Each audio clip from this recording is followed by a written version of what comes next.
FM 98 de la bande FM, bonsoir à toutes, bonsoir à tous, on est toujours sur le coronavirus cette semaine avec ce soir l'interview du docteur Charbonnier et de Pierre Barnérias.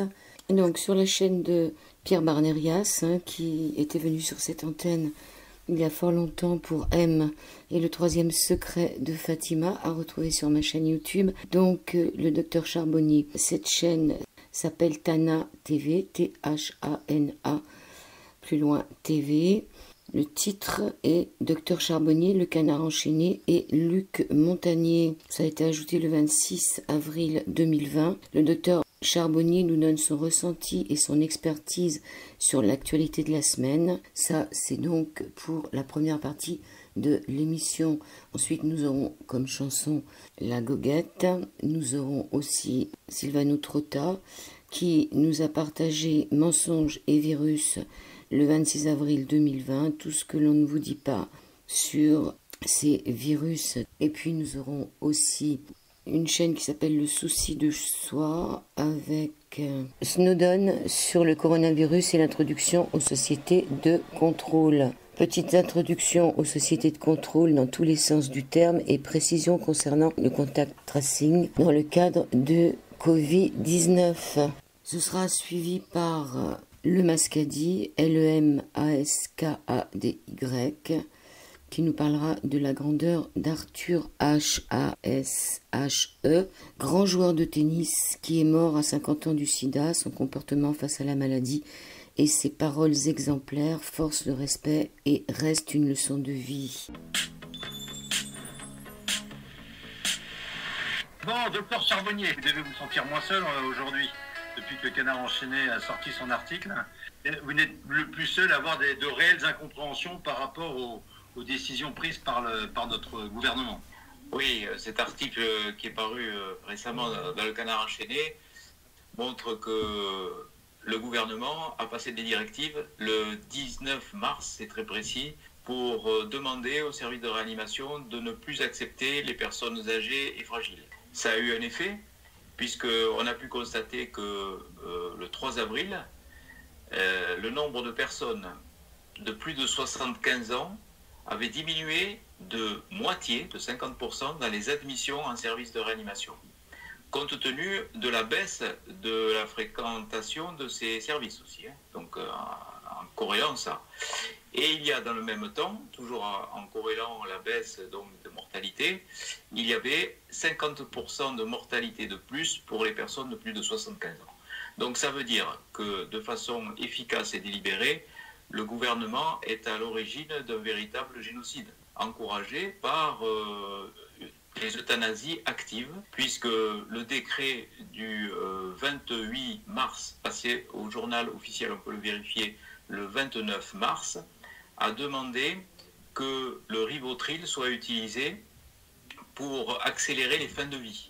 Et donc avec un AMM qui n'est pas du tout celui du Rivotril, puisque ce médicament est donné pour des traitements anticonvulsivants ou en tant que sédatif, et est un puissant dépresseur respiratoire. Donc là, c'est un médicament qui est donné dans le but de tuer, dans le but d'abréger les fins de vie.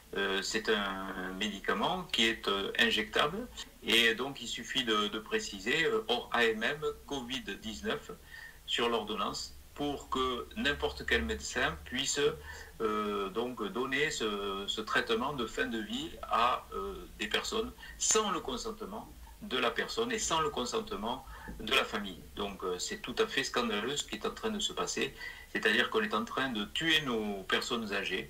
Il faut reconnaître, on a une obligation de moyens qu'on n'a pas eu pour ces personnes âgées, puisqu'on a des services de réanimation, notamment en Occitan, en Occitanie, qui sont disponibles pour recevoir des personnes âgées. Il faut savoir que nous, la vague de Covid, on ne l'a pas eu du tout en Occitanie. Les réa étaient débordés, c'est vrai, dans la région parisienne et dans l'Est, mais il restait quand même des lits de réanimation qu'on aurait pu occuper avec des personnes, même des personnes âgées. Et là, je le dis toujours, même si c'est une personne sur 10 qu'on arrive à sauver, ben, pour la personne qui est sauvée, c'est quand même, elle s'en fout que ce soit 1 sur 10, elle est sauvée. Donc voilà, il y a eu une perte de moyens, et non seulement une perte de moyens, mais un encouragement à ne pas s'occuper de ces personnes âgées parce qu'elles étaient trop âgées. Et voilà. Donc je trouve que c'est tout à fait scandaleux ce qui s'est passé, et j'espère que les médecins vont réagir. Donc il y a eu ça cette semaine, cet article du Canard enchaîné. Il dit qu'il y a eu cette directive gouvernementale le 19 mars qui a recommandé donc de ne plus accepter les personnes âgées et fragiles dans les services de réanimation. Et ça a été suivi puisqu'il y a eu une efficacité. On a pu voir le 3 avril qu'effectivement il y avait une diminution de 50% des admissions en réanimation des personnes de plus de 75 ans. Donc voilà, il y a quand même une perte de chance incroyable qui s'est passée à cause de cette directive. Il y a d'autres collègues, est-ce que vous avez des collègues qui protestent également ou qui s'étonnent ou qui posent les mêmes questions que vous, ou les mêmes incompréhensions? Vous avez vent d'autres collègues comme vous qui tirent un peu la sonnette d'alarme en disant mais que faites-vous là? Mais oui, bien sûr, mais on en parle entre nous, mais personne n'ose parler de façon publique parce que les gens ont la trouille tout simplement. C'est tellement coercitif. C'est tellement, on est tellement dans une dictature actuellement que pour s'exprimer, il faut vraiment avoir du courage. Bon, moi je le fais parce que c'est mon tempérament. Je serais beaucoup plus malheureux de ne pas parler de ces choses-là et de me taire. Donc moi, il faut que ça sorte. Il faut que les gens soient au courant. Et je dis qu'à un moment donné, il faut savoir s'indigner. Il faut savoir se révolter parce que c'est pas normal qu'un gouvernement comme ça passe outre ses obligations et passe outre aussi ses devoirs et aussi ses pouvoirs. Parce que le pouvoir d'un gouvernement, ce n'est pas de dire aux médecins comment ils doivent soigner les patients. Ce n'est pas au gouvernement de dire quel patient on doit choisir. C'est pas à lui de nous dire tout ça. Donc il y a un problème d'ingérence médicale. Et là, encore une fois, j'espère que le Conseil de l'Ordre va taper du poing sur la table pour dire stop, c'est à nous, médecins, en fonction du serment d'Hippocrate, d'exercer notre pouvoir médical et notre devoir médical. Voilà. Alors il y a eu ça cette semaine, et puis il y a aussi les révélations du professeur Montagnier. Luc Montagnier, vous le savez, je pense, tout le monde le connaît, prix Nobel de médecine en 2008 pour avoir découvert le génome du sida. C'est lui qui a découvert le sida. Encore un grand savant français, on en a deux, on a le professeur Didier Raoult et puis on a le professeur Luc Montagnier, et ce sont les personnes qui sont les plus maltraitées au point de vue médiatique actuellement. C'est vraiment... on ne comprend pas ce qui se passe vraiment, parce que là, ces personnes-là, il faut les écouter, quoi. Ce sont les personnes qui sont le mieux à même de nous dire ce qui se passe actuellement. Et le professeur Montagnier nous a dit la chose suivante.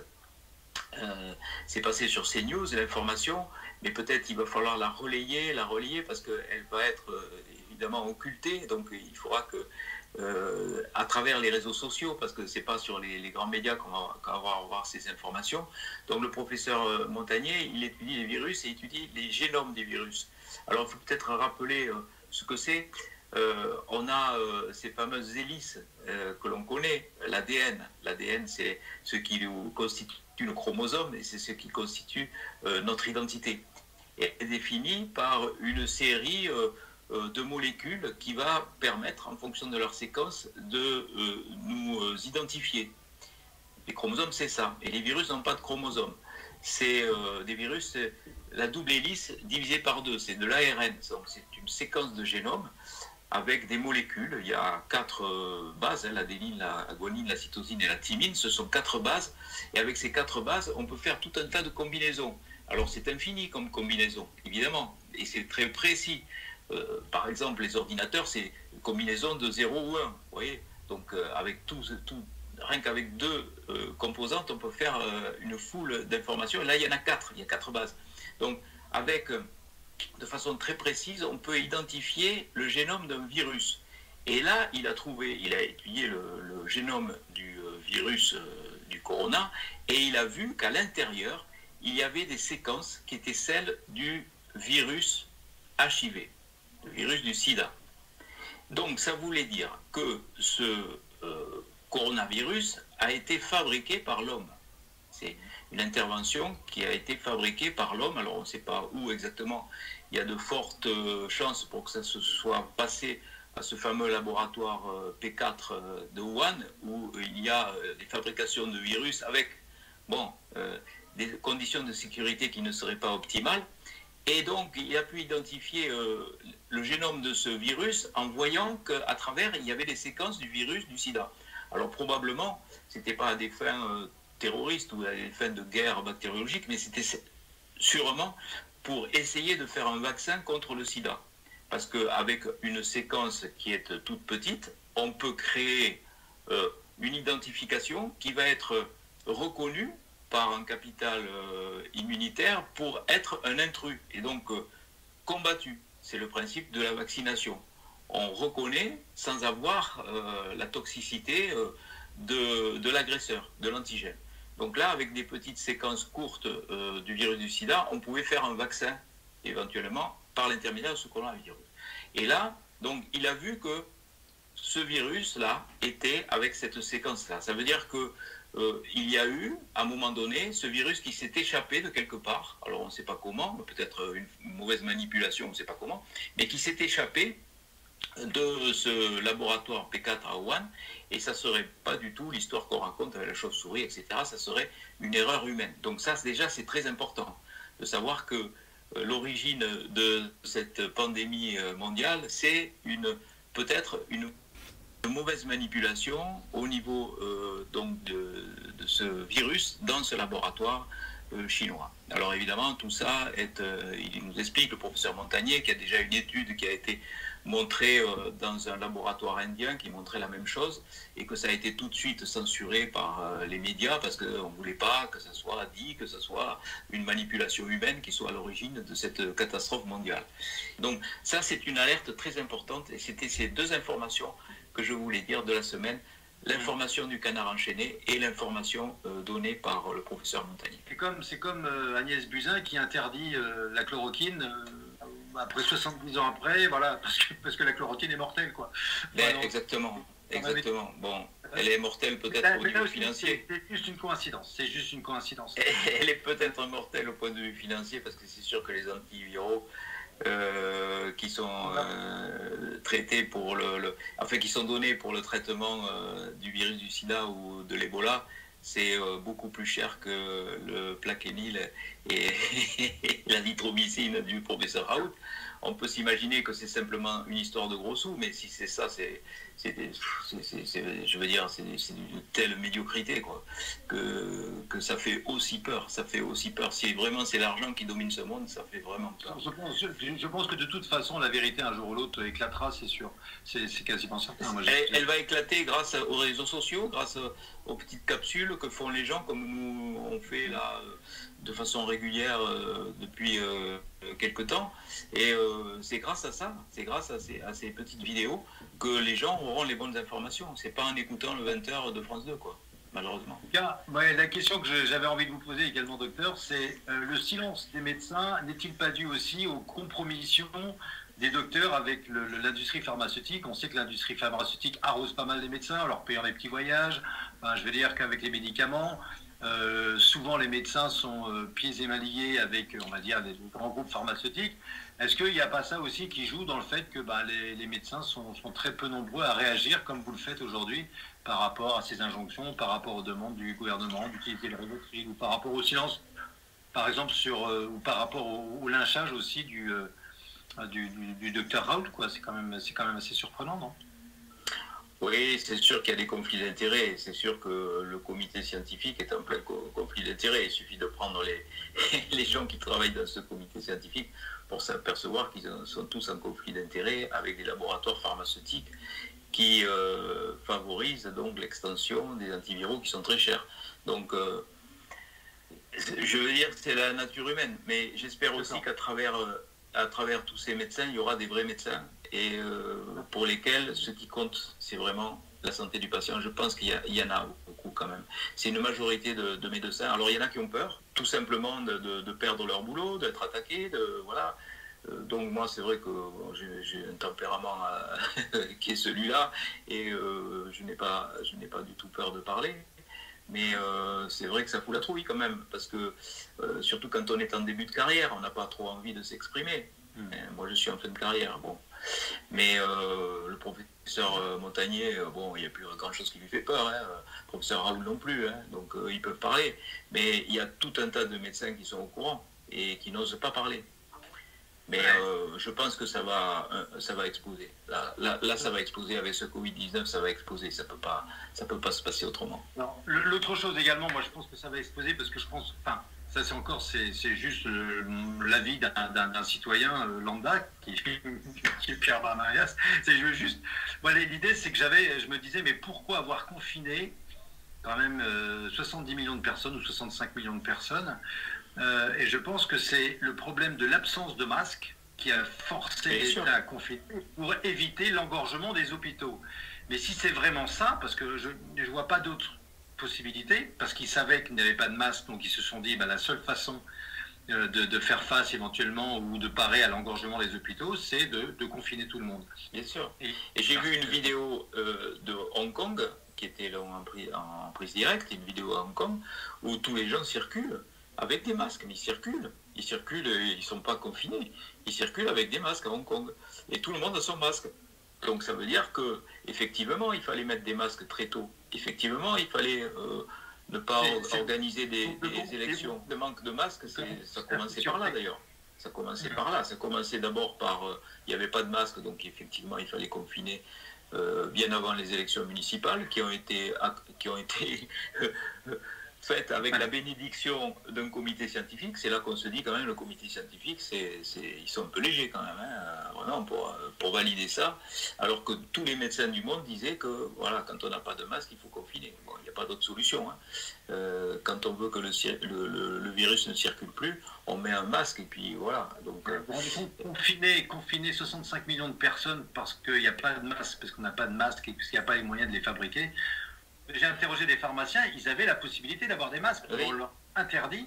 Mais ils ont été sanctionnés. Ceux qui en ont donné, pas vendus, ceux qui en ont donné ont été sanctionnés lourdement. Donc ça veut dire qu'ils ne voulaient pas. Parce que si c'est vraiment des raisons économiques, c'est complètement débile. Parce que ça coûte quand même moins cher de fabriquer des masques que de mettre un pays en paralysie complète au niveau de son activité professionnelle et commerciale quand même. Donc là, il y a plein de choses qui nous échappent. Il y a plein de choses qui nous échappent, il y a plein de coïncidences, et tout ça, effectivement, franchement, ça fout la trouille, quoi. Parce qu'on se dit, mais qu'est-ce qu'ils veulent? Où ils veulent en venir, quoi? Où ils veulent en venir? J'ai pas la réponse. Alors moi, je suis pas quelqu'un qui va dire, oh là, il y a ceci, cela, machin, truc, on va vous mettre des puces dans les vaccins. Non, je ne sais rien du tout. Je sais pas. Mais je constate simplement qu'il y a tout un tas de phénomènes dissonants, qui sont en dissonance au niveau de notre propre cognition et qui sont inexplicables.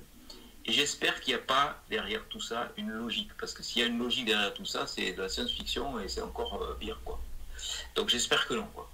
Mais il faut lancer les alertes. Là, il y en a 2 cette semaine, l'article du Canard enchaîné et les révélations du professeur Luc Montagnier. C'est pour ça que je voulais intervenir et que je vous ai appelé pour dire « Help !» Il faut donner un petit coup là, de nouveau. Un grand merci, docteur. Un grand merci. Merci. Et puis, on vous retrouve très vite.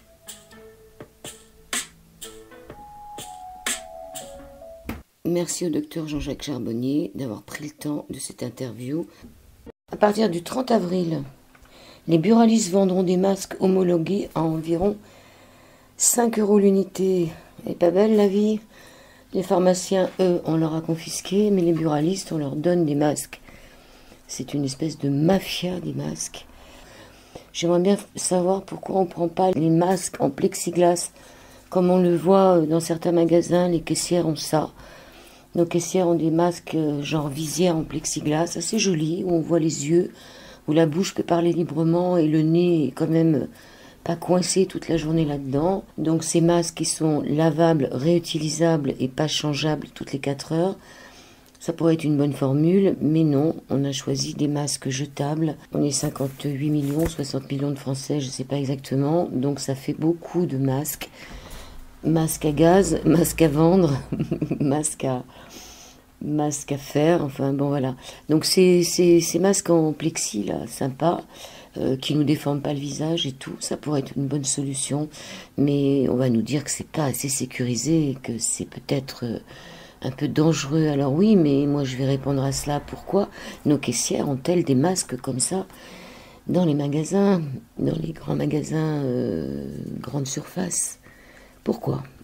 S'ils ne sont pas sécures.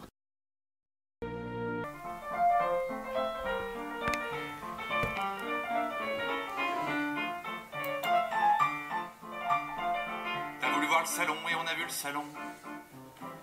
T'as voulu voir la chambre et on a vu la chambre. T'as voulu voir le placard et on a vu le placard. T'as voulu voir la fenêtre et on a vu la fenêtre. T'as voulu voir les chiottes et on a vu les chiottes. J'ai voulu voir le balcon, on n'avait pas de balcon. Ouais, c'est con.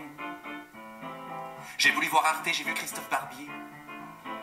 J'ai voulu voir Romer, j'ai vu Bruno Le Maire. J'ai voulu voir Twitter, j'y suis resté 8 heures pour ou contre Raoult, je sais plus trop, j'avoue. Est-ce qu'Olivier Véran vaut mieux qu'Agnès Buzyn et Benjamin Griveaux dans tout ça, qu'est-ce qui devient? Je me demande bien.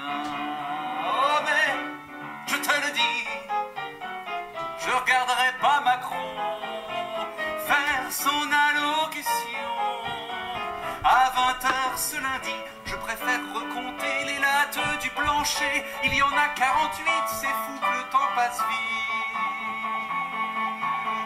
T'as voulu voir Macron et on a vu Macron. Maintenant tout est plus clair, on sait ce qu'il faut faire. Pour pas se contaminer, il faut se confiner. Mais pour se déconfiner, il faut être immunisé. Pour être immunisé, il faut se faire contaminer. Pour se faire contaminer, il faut se déconfiner. C'est QFD. T'as voulu mettre un masque, et bah y'avait pas de masque. Mais je peux t'en faire un à base de sopalin. J'ai voulu truc de ouf, aller acheter de la bouffe. Mais juste au coin de la rue, un flic m'est tombé dessus. J'avais pas marqué l'heure sur mon attestation. J'avais une mode de beurre, n'a coûté tant de pognon. Inflation. Oh mais Macron a dit, chauffe personne, il faut rester chez vous, quitte à devenir fou. On doit rester unis pour sauver la nation et l'hôpital public et la pigmentation de la barbe d'Édouard Philippe. Tu veux voir le JT? Waouh, la chouette idée. Je te laisse 10 minutes max pour finir les Xanax. Le pays est en guerre, on ferme toutes les frontières, déficit, récession, des chômeurs par millions. On est en plein cauchemar, mais place du Panthéon, on a vu des canards, si c'est pas mignon. Et en plus, c'est bon, rôti. Alors à ce qui paraît, faut tenir jusqu'au 11 mai. Qu'est-ce qu'on va pouvoir faire de tout ce temps offert? On a déjà tué le chat, ligoté les enfants, dénoncé le voisin qui va voir ses parents dans un EHPAD pourri du côté de Charente. On vivement que ce soit fini, qu'on se confine en prison. Pour de bon. Oh mais Macron a dit l'ancien monde c'est fini. Débloquons des crédits pour les plus démunis. En septembre prochain, s'il continue comme ça, on le verra avec un joint à la fête de l'UMA. À 20 h, il faut se mettre à gueuler à la fenêtre pour soutenir les soignants en galère d'équipement. C'est les mêmes l'an passé qui se faisaient tabasser par la marée chaussée pour avoir du budget. Maintenant c'est des héros, moi je leur tire mon chapeau si avec tout ça ils tiennent pas un peu schizophrènes. Pourvu qu'ils tiennent, qu'on s'en souvienne. Les Goguettes, sur un air de Vesoul par Jacques Brel, avec Clémence au piano et Valentin au chant et à la guitare. Ça s'appelle T'as voulu voir Macron, en trio, mais à 4.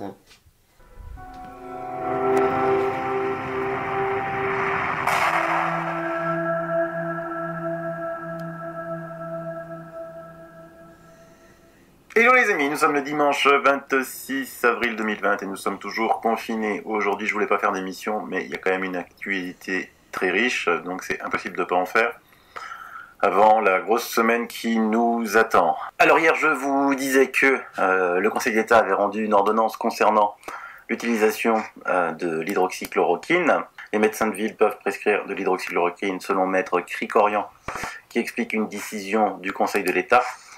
Les médecins étaient un petit peu embêtés. Donc regardez, le Conseil national de l'ordre des médecins hausse la voix, hein, essais cliniques sauvages, protocoles illégaux, l'ordre hausse le ton. Une vingtaine de médecins dans son visa. Bah dis donc, essais cliniques sauvages, d'accord. Donc le CNOM est-il en train de siffler la fin de la récréation? L'institution en tout cas a décidé de hausser le ton sur la question des protocoles de recherche ou du traitement qui s'inscrivent potentiellement en dehors de la législation en vigueur. Avec une triple action, le rappel ferme, blabla, si nécessaire, poursuite... Hein, des praticiens sommés de s'expliquer, quoi. C'est juste hallucinant, la chasse aux sorcières. C'est affolant, c'est affolant. On est dans un monde où les médecins essayent de soigner, mais on ne suit pas les protocoles qui, eux, ne donnent rien, quoi. C'est ça qui est dingue, quoi. Comme on l'a vu hier avec les préconisations de l'OMS, avec le lopinavir, ritonavir, avec le remdesivir, qui sont pires que tout. Et puis surtout le fait de prescrire du paracétamol, où on le voit de plus en plus. Maintenant, ça ne sert mais alors strictement à rien, quoi. Et donc on a analysé un petit peu cette ordonnance rendue par le Conseil de l'État. On trouve que le Conseil de l'État continue à être lié par l'avis du Haut Conseil de la Santé publique, parce qu'il dit en l'absence de données acquises de la science, il estime que l'interdiction de prescrire l'hydroxychloroquine et autres n'est pas attentatoire aux libertés. En revanche, il ouvre une porte en disant que si les médecins prescrivent dans le cadre d'un essai dont le but est de parvenir à obtenir des résultats, il n'y a pas de souci. Ce n'est pas tout à fait ce que dit Krikorian. Mais c'est intéressant parce que le Conseil d'État commence à avoir des doutes. Toutes les institutions ne sont pas donc pourries. On garde espoir. Je mets néanmoins dans des échanges qu'on me donne aussi sur des magazines, le quotidien du médecin, en messagerie. Un médecin, dont je cache le nom, rappelons que les travaux du professeur Wolf, prix Nobel de médecine, il a pris 3 lots de souris et il leur a injecté le virus de la grippe. Quand il respecte la fièvre, il n'y a que 2% de mortalité. En faisant baisser la fièvre, 50% de mortalité à température normale, 98% en hypothermie. Ces travaux ont été confirmés dans la rhinitis banale avec un paracétamol, cela dure plus longtemps, cela complique plus souvent et bien sûr contagion plus longue. Pour la varicelle, 2 jours de plus pour cicatriser, pour H1N1, 5% de plus de mortalité. Notre consoeur, le docteur Escoffier-Lambiotte, a fait un papier remarquable dans Le Monde sur ce problème vers 1973. On s'étonne que le ministre de la Santé puisse recommander le paracétamol dans cette maladie virale. En dehors de cette contre-indication, le paracétamol est responsable de 400 morts annuelles aux USA. Puisse le quotidien faire un article de fond sur les bienfaits de la fièvre. Mais NB, le paracétamol ne prévient pas les convulsions chez l'enfant.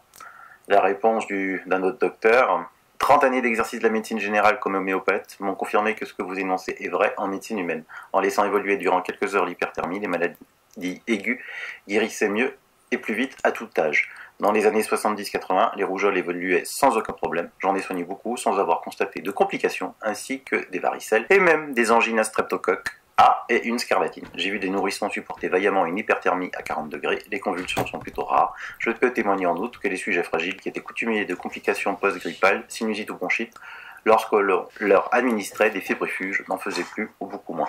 Alors ça, ce que je dis depuis la nuit des temps dans mes émissions, quand vous êtes malade, votre corps, c'est le différentiel, c'est le système immunitaire de votre corps qui déclenche la fièvre. La fièvre, c'est une hausse de température du corps. Pourquoi? Parce que les virus meurent. Vous avez un virus, il se développe pour 1 pour 1000 à une température de 36-37 degrés. À 40 degrés, c'est pour 1 pour 1. Donc voilà. Donc donner du paracétamol pour faire tomber la fièvre, ça veut dire quoi? C'est que vous luttez contre votre propre système immunitaire. C'est un soldat qui tire non pas contre l'ennemi, mais qui tire contre ses propres troupes. Donc voilà, là, c'est fondamental, quoi. Je veux dire, tout ça, c'était des maladies qui avant étaient traitées avec rien. Maintenant, on en fait des cas extraordinaires. C'est affolant, la perte de maîtrise qu'ont les médecins qui suivent les cours de fac de médecine, ou sur un cursus de 7 à 10 ans, on leur apprend en 2 heures, là où il faut vacciner, mais par contre, vaccine et tais-toi parce que sinon t'es rayé de l'ordre. Donc voilà, donner du paracétamol, faire chuter la fièvre, c'est lutter contre son corps. Donc de même, au niveau pharmacovigilance, voyez, donc dans le cadre de sa mission de surveillance des effets indésirables liés aux médicaments, l'Agence nationale de sécurité des médicaments a mis en place un dispositif spécifique de surveillance renforcé dans le contexte du Covid. Alors, on a l'impression, là, depuis quelque temps, qu'on se préoccupe plus des effets indésirables des médicaments que de soigner les gens. Ça, c'est quand même assez hallucinant, quoi. Ah, il est mort? Ah oui, mais au moins, il n'a pas eu d'effets indésirables. Alors là, franchement, mais il est mort, tant pis. Donc déjà, si au moins la France avait des résultats spectaculaires en termes de guérison, mais elle fait partie des top 5 pays les plus nuls au monde, d'accord? Avec la Belgique, avec l'Angleterre, avec l'Espagne et l'Italie. Bizarrement, les pays qui ont été confinés le plus tôt et le plus rapidement, ce sont ceux qui ont le plus de morts. Mais sont-ils vraiment tous morts du Covid? Parce que, comme vous l'avez vu maintenant un petit peu partout, hier dans mon émission, je vous ai montré qu'en Italie, ils commencent à se réveiller parce qu'ils ont dit, mais attends, vous comptez tous ceux qui meurent, vous les comptez dans le Covid. En France, quelqu'un meurt, il est compté dans le Covid. Des personnes m'écrivent en disant, mais Sylvano, tu sais, il y a vraiment une pandémie parce que regarde, il y a des endroits, on fait des morgues à l'extérieur. Oui, parce que dès que vous êtes atteint, vous avez été déclaré Covid, les pompes funèbres ne peuvent plus venir vous chercher normalement. C'est tout un bins. Vous l'avez entendu dans mes émissions précédentes par les médecins eux-mêmes. On n'a pas le droit de faire d'autopsie à partir du moment où la personne a été déclarée morte par le Covid. Je vous donne juste un exemple. Dans un journal, terrible nouvelle au CHC Sainte-Élisabeth, Alain Vandenhove, le chef du service réanimation, est décédé du Covid.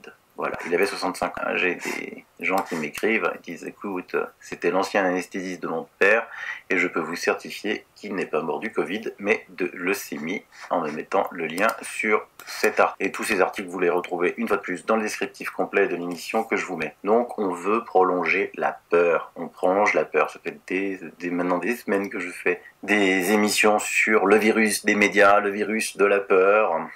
Ce Covid tue des gens, bien sûr, malades, qui ont d'autres pathologies. On est monté à 96,3% des personnes en Italie qui avaient en fait d'autres pathologies. Donc on met les morts dans le Covid, responsable Covid. Tout ça pour arriver à quoi? Pour arriver à quoi? Ne l'oubliez pas, à la vaccination massive. Et comme le vaccin n'est pas encore là, il va y avoir cette semaine à l'Assemblée nationale des discussions sur un projet qui s'appelle Stop Covid, d'accord? Donc c'est des systèmes pour vous surveiller. Donc là, il y a déjà eu beaucoup de pétitions qui sont sorties, parce que signées par des sociologues, mathématiciens, avocats, d'autres co-signataires, qui disent que ce dispositif entraînerait un recul fondamental en matière de liberté, à la fois symbolique et concret, tant sur la liberté des déplacements, notamment entre les pays qui refuseraient d'avoir des systèmes de traçage ou qui prendront ce prétexte pour renforcer leur forteresse, que sur la liberté de travailler, de se réunir, blabla. Donc ça va être un dispositif que vous allez être téléchargé dans votre smartphone. La bonne nouvelle, c'est que la CNIL a été saisie, donc elle dit oui sous condition à l'application de traçage, et ces conditions, elle dit que cette application doit être volontaire, mais, très important, cela implique qu'il n'y ait pas de conséquences négatives en cas de non-utilisation, en particulier pour l'accès aux tests et aux soins, mais également pour l'accès à certains services à la levée du confinement, tels que les transports en commun. Parce que c'est bien de dire, oui, d'accord, c'est volontaire, mais bon, au cas où tu l'as pas, tu peux pas aller là, tu peux pas faire ci, tu peux pas faire ça. Il continue, en outre, l'application sera soumise au RGPD. La Commission attire l'attention sur les risques particuliers, notamment de banalisation liés au développement d'une application de suivi qui enregistre les contacts d'une personne parmi les autres utilisateurs de l'application pendant une certaine durée. Mais la CNIL reconnaît aussi que cette application respecte le concept de protection des données dès la conception, car l'application utilise des pseudonymes et ne permettra pas de remonter de liste de personnes contaminées. Le point est très important puisque la question du respect de la vie privée est un des sujets au centre du débat. Donc je vous mets le lien sur l'avis de la CNIL. Envoyez-le à vos députés qui vont devoir voter cette loi-là le 27-28 avril prochain, et qu'ils fassent attention, quoi, hein, qu'ils respectent les recommandations de la CNIL. Vous dites, vous, en tant qu'électeur, vous voulez qu'ils respectent les recommandations de la CNIL. Parce que, une fois de plus, le but, c'est quoi? C'est d'attendre le vaccin. Vous voulez une preuve? Hier, je vous avais dit que, fait exceptionnel, l'OMS, l'ONU et la France soutenaient une campagne de vaccination massive à venir. L'égide des Nations Unies et de son agence qui est l'Organisation mondiale de la santé, avec l'ensemble des acteurs de la santé mondiale, les organisations régionales, la société civile, décide d'agir concrètement et d'unir ses forces dans un partenariat inédit pour plus d'efficacité. Et vous l'avez dit, avoir autour de la table à la fois l'Organisation mondiale de la santé qui en assurera la coordination, mais CEPI, Gavi, le Fonds mondial, Unitaid, Wellcome Trust, la Banque mondiale, la Fondation Bill et Melinda Gates, les acteurs du secteur privé pharmaceutique, et tout ce qu'on fera contre le Covid-19 ne pourra être efficace si on n'a pas cet appui, ce soutien. C'est le rôle de l'OMS, de beaucoup aussi des fonds sectoriels que j'ai cités, parce que l'inégalité entre nos pays se construit dès ce moment-là, dans l'inégalité entre nos systèmes de soins. Et donc je pense que cette initiative, en ce qu'elle permettra d'aider les pays les plus vulnérables pour justement renforcer leur système de soins, permettre d'aller soigner y compris les communautés les plus vulnérables, parfois avec les personnels humanitaires, mais aussi de renforcer le système hospitalier et le système de soins, est indispensable. Le quatrième axe, c'est évidemment celui des vaccins. Il suscite beaucoup d'attentes, et je pense que ce que nous sommes en train de faire, c'est aussi de permettre d'écraser à la fois le temps et l'espace. Parce qu'il est inexplicable et inexcusable face à un tel vaccin de dire c'est dans le pays où ce sera inventé, c'est dans le pays où la pharma aura investi que ce vaccin pourra être accessible. Il faut qu'au moment où on arrive à gagner ce combat, le plus rapidement possible, partout, le vaccin soit accessible à toutes les populations. Bon, j'ai coupé parce que, évidemment, j'ai pas tout mis, parce que c'est du blabla politique à la Macron. Hein, les autres points, c'était les tests. Ben, on va purer ce qu'a fait Olivier Véran, c'est le peuple d'Internet qui a dû pousser pour avoir les tests, et toujours les tests vétérinaires, je crois que ce ne sont pas toujours atteints. Alors, c'est celui qui est le plus nul qui donne des leçons à tous. C'est ça qui est extraordinaire, quoi. Parce que vous voyez, dans la première partie de l'intervention, je l'ai laissé exprès, il donne des conseils pour aider l'Afrique, pour aider les pays pauvres. Attends. Si on va sur les coronavirus, hein, sur le site, l'Afrique, nombre total de cas, hein, 31 102, nombre total de cas. Je vous rappelle que dans le monde, il y a presque 3 millions de cas. Et en Afrique, dans le continent qui veut aller aider, il n'y a que 30 000 cas, d'accord? Et ils ont eu, au total, 1379 morts. Vous vous rendez compte, pour un continent comme ça, c'est rien. Vous voulez voir en Europe? Eh bien, écoutez, en Europe, il y a eu au total 1 252 000 cas, total 120 000 morts. 120 000 morts. Donc, si on prend juste la France, il y a hier 22 000 morts, 161 000 cas. Donc, rien que la France, il y a plus de cas, plus de morts que sur l'ensemble du continent africain. Hein, vous pouvez y aller. Macron veut donner des leçons à l'Afrique. Il y a d'autres pays. Donc après, vous avez compris, vous avez vu toute l'OMS, Bill Gates, l'ONU, toutes ces pharmacies, tous ceux qui l'ont aidé à se faire élire, hein, ils sont là, présents, debout. Concernant Gates, saviez-vous que j'ai une information, je ne sais pas si vous, qui est sortie en 2018, hein, l'ancien médecin de Bill Gates dit que le milliardaire a refusé de vacciner ses enfants. Bill Gates, son épouse, alors 3 beaux enfants qui ne voulaient surtout pas voir souillés par les vaccins poison. Et donc en fait le médecin qui a officié comme médecin privé de Bill Gates à Seattle dans les années 90 dit que le fondateur de Microsoft et défenseur des vaccins a refusé de vacciner ses propres enfants quand ils étaient petits. Je ne sais pas si ceux-ci ont été vaccinés à l'âge adulte, mais je peux vous dire qu'il a refusé de les vacciner quand ils étaient enfants, a dit le médecin lors d'un symposium médical à huis clos à Seattle, ajoutant que c'était des enfants magnifiques, très intelligents et vifs. Il a dit que c'était bien comme ça, et qu'ils n'avaient pas besoin du moindre vaccin. Alors pourquoi Gates est soutenu tellement en France? Parce que dès qu'on dit du mal de Gates, vous savez qu'il y a des pétitions qui tournent contre lui dans des pays du monde, pétitions contre crimes contre l'humanité quand même. Hein. Pourquoi en France on l'aime bien ce gars-là? Tout simplement parce qu'en 2019, Gates a investi dans le journal Le Monde 2,1 millions de dollars. Pourquoi Gates donne 2 millions de dollars à un journal, Le Monde? On peut m'expliquer, c'est juste du trafic d'influence. Dans son allocution, Macron dit qu'il cherche des traitements. Pourtant, les traitements sont là. Hein. Les traitements sont là, marchent bien, on l'a vu en première partie de l'émission. À un moment, il faut ici dire stop. Les médias, arrêtez. On sait, c'est bon, vous êtes financé par Big Pharma, votre capital est détenu par Big Pharma et d'autres. Vous ne pouvez pas diffuser tout et n'importe quoi. Mais sur la prévôté là, pourquoi ils attaquent tellement ça? Parce que si ça devenait une évidence, si c'était vrai, moi je ne suis pas médecin, mais c'est plein de médecins qui le disent, ça veut dire que le traitement aux antibiotiques est le traitement idoine, et que donc l'azithromycine, qui est le médicament le plus utilisé au monde actuellement pour lutter contre le Covid, et c'est pour ça qu'il fonctionne. Et c'est aussi pour ça que vous comprenez que si un virus attaque une bactérie, le vaccin ne sert strictement à rien. À rien, puisque ça devient une attaque bactérienne. En parlant de fake news, mon ami Philippe Jean-Roch avait à un moment fait une carte entre la pollution atmosphérique, là où elle était présente, et la propagation du virus. Ça aussi, ça avait été traité de fake news. Moi, j'y avais rajouté pour la Lombardie la carte de la vaccination contre le pneumocoque. Je pense que vaccination contre le pneumocoque, vaccination massive contre la grippe, Covid et pollution atmosphérique, c'est vraiment un cocktail qui fait très très très mal. Et là aussi, on y vient, voilà. 25 avril, des scientifiques italiens détectent le coronavirus dans des particules fines de pollution.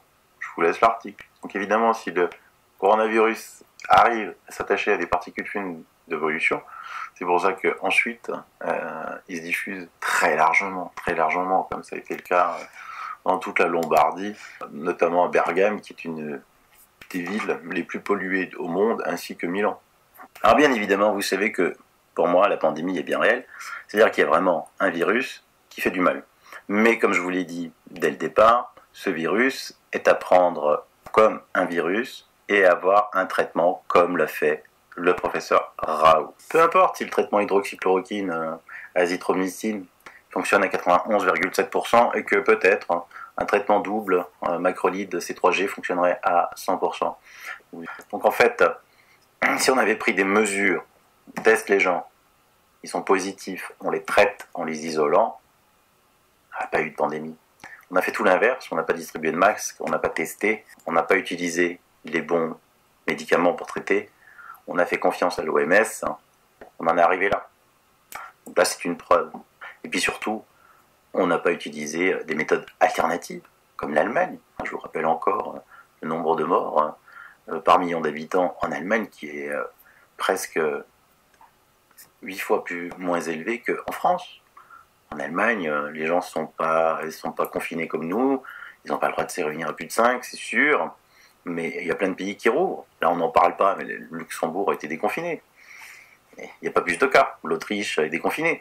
Il n'y a pas plus de cas. Donc vous voyez bien que le confinement ne sert à rien et que les pays qui ont le plus confiné, c'est ceux qui ont le plus de morts. Donc ça, il faudra aussi qu'ils s'expliquent.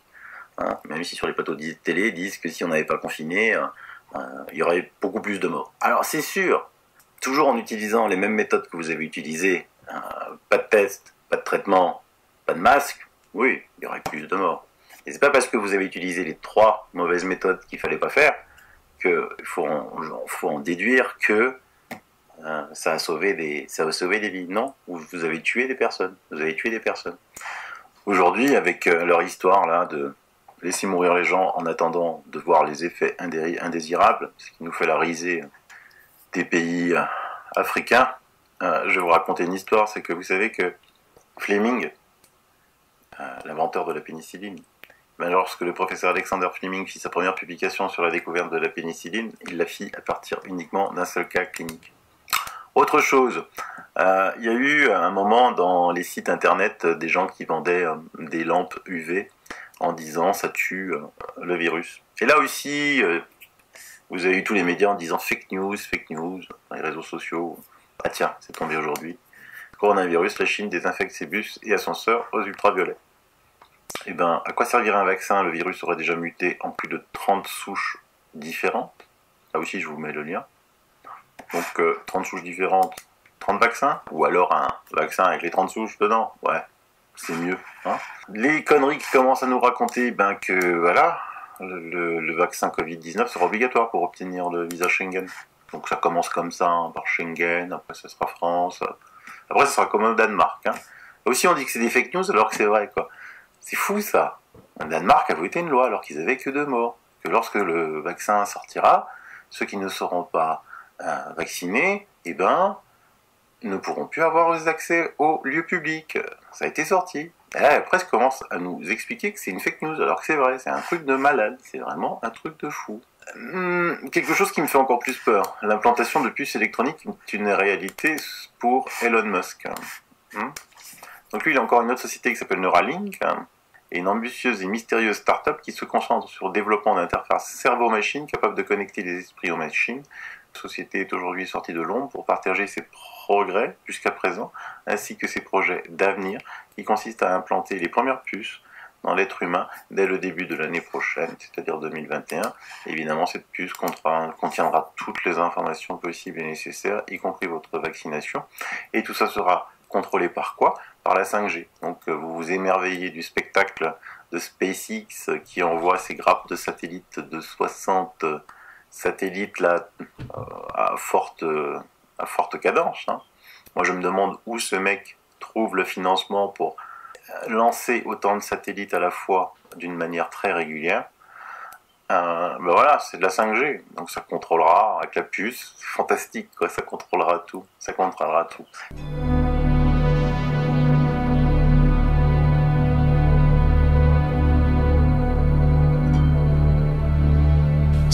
98 MHz de la bande FM, chargez-vous en ondes positives.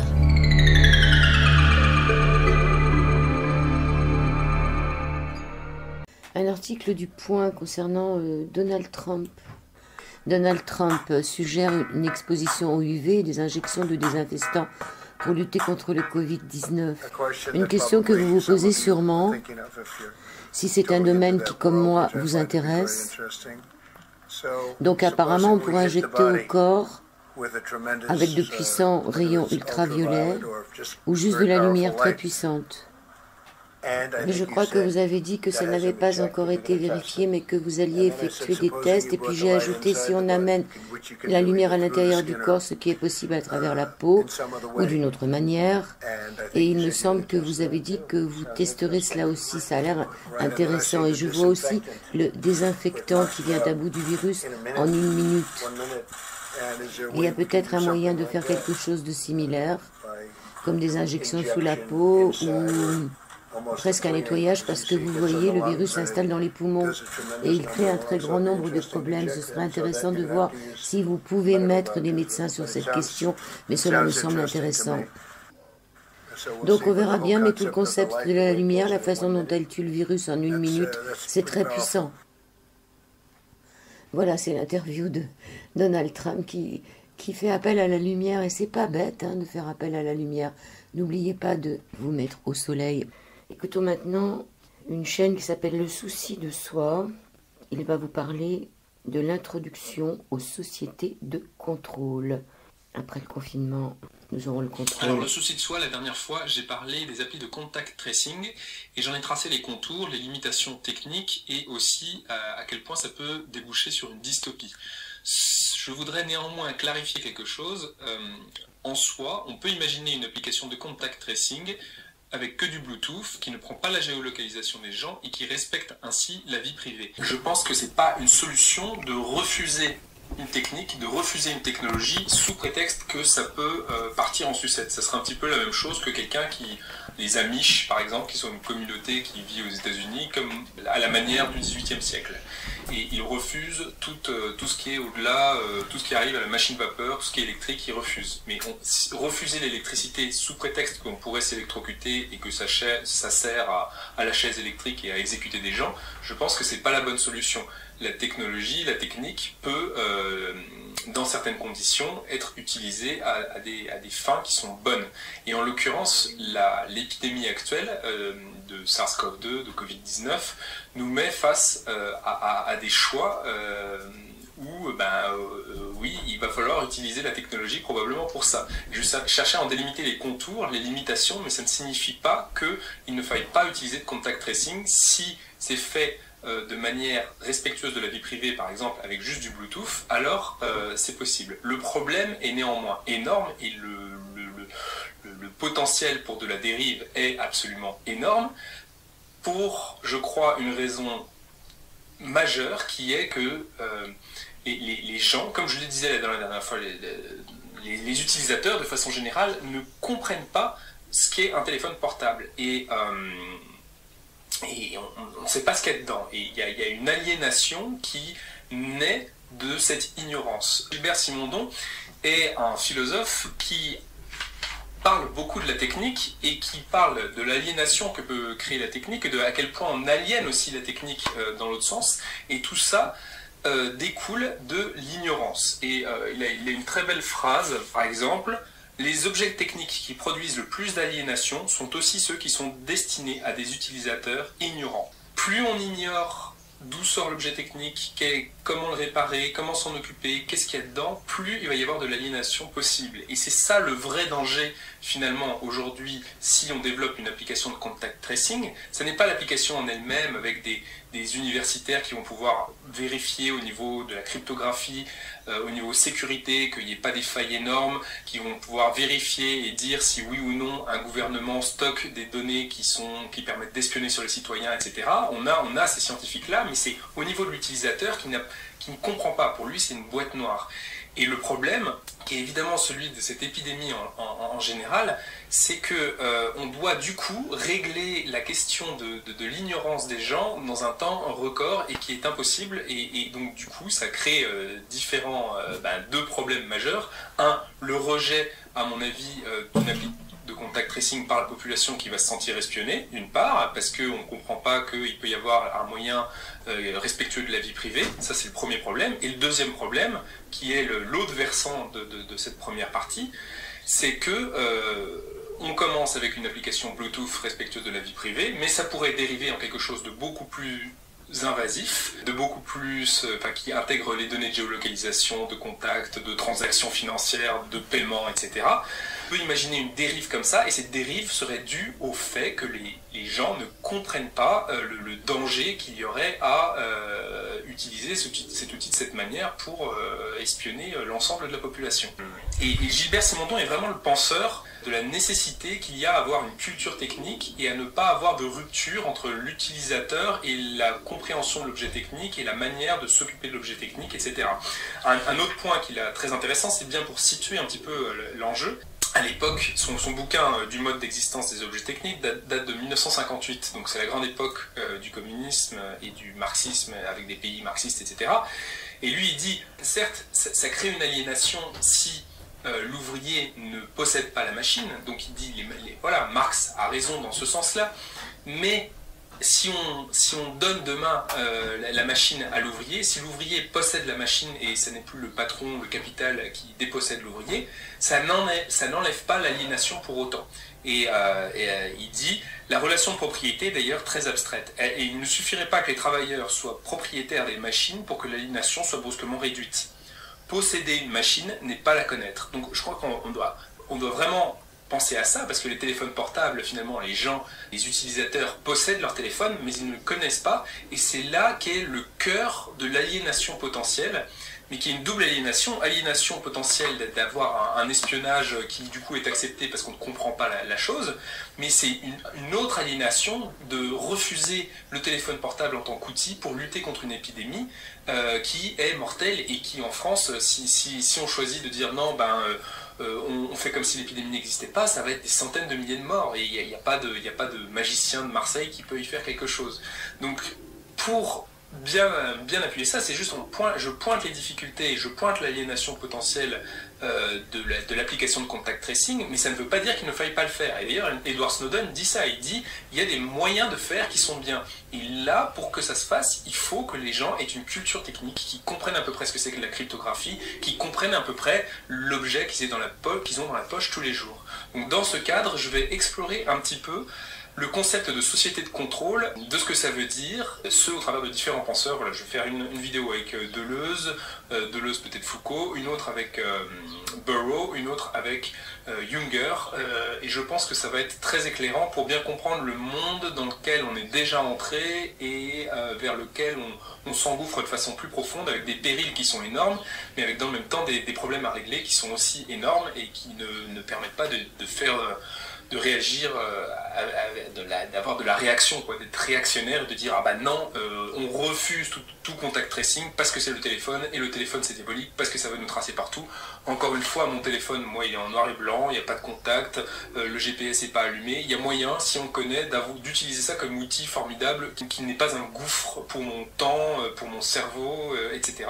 C'est une vidéo que vous pouvez retrouver sur la chaîne Le Souci de Soi. Petite introduction aux sociétés de contrôle dans tous les sens du terme et précision concernant le contact tracking dans le cadre de Covid-19. Surveillance. Le masque a dit: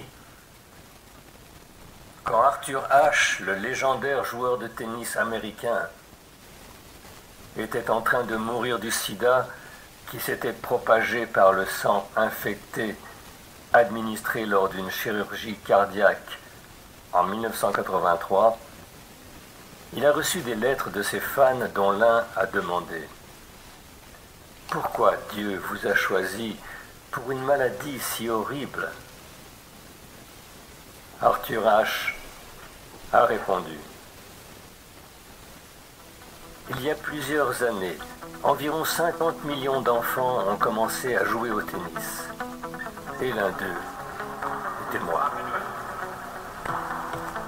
5 millions ont vraiment appris à jouer au tennis. 500 000 ont appris le tennis professionnel. 50 000 sont venus sur le circuit. 5 000 ont atteint le Grand Chelem. 50 sont arrivés à Wimbledon. 4 ont atteint la demi-finale. 2 ont atteint la finale et à nouveau, l'un d'eux était moi. Quand je célébrais la victoire avec la coupe à la main, je n'ai jamais pensé à demander à Dieu « Pourquoi moi ?» Alors maintenant que je souffre, comment puis-je demander à Dieu « Pourquoi moi ?» Si la richesse était le secret du bonheur, les riches devraient danser dans les rues. Mais seuls les enfants pauvres le font. Si le pouvoir garantissait la sécurité, les personnes importantes marcheraient sans garde du corps. Mais seuls ceux qui vivent humblement rêvent tranquillement. Ayez confiance en vous. Vivez humblement. Marchez humblement et aidez de tout votre cœur.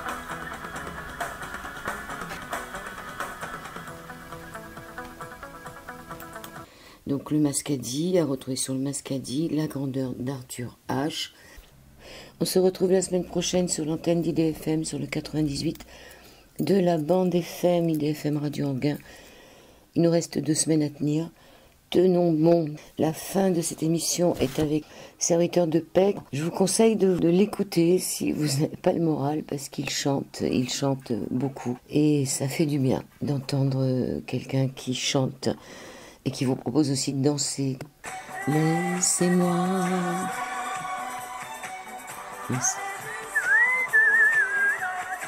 Serviteur au pluriel de paix. C'était son live d'hier soir. Le son n'est pas parfait. Mais est-ce qu'on a besoin d'être parfait pour être sur cette planète? À la semaine prochaine, si vous le voulez bien. Très bonne fin de semaine. Moi je chante Om Namah Shivaya Om Shambho Namah Shivaya Om Shambho Namah Shivaya Om Shambho Om Namah Shivaya Om Shambho Namah Shivaya Om Shambho Namah Shivaya Om Shambho. Tu te libères de quoi? Tu te libères de moi, moi. Tu te libères de moi, moi. Tu te libères de moi, moi.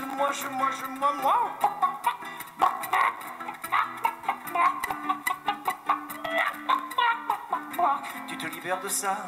Namah Shivaya Om Shambho Namah Shivaya Om Shambho Om Namah Shivaya Om Shambho Namah Shivaya Om Shambho Namah Shivaya Om Shambho. Est-ce que tu te libères toi dans ta petite province de France ou à Hong Kong? Où que tu te trouves, est-ce que tu te libères? Est-ce que tu as compris que tu peux pas acheter la liberté, tu peux pas voter pour la liberté? Tu dois te libérer tout seul comme un grand, est-ce que t'as compris ça? Namah Shivaya Om Shambho Namah Shivaya Om Shambho Namah Shivaya Om Shambho. Om Namah Shivaya Om Shambho Namah Shivaya Om Shambho Namah Shivaya Om Shambho. Est-ce que tu es souverain? Est-ce que tu es libéré? Est-ce que tu danses dans ta chambre? C'est ça la question. Parce que moi je danse dans ma yourte. Tu te libères de quoi? Tu te libères de moi, moi. Tu te libères de moi. Tu te libères de quoi? tu te libères de ça. Tu te libères de moi, moi.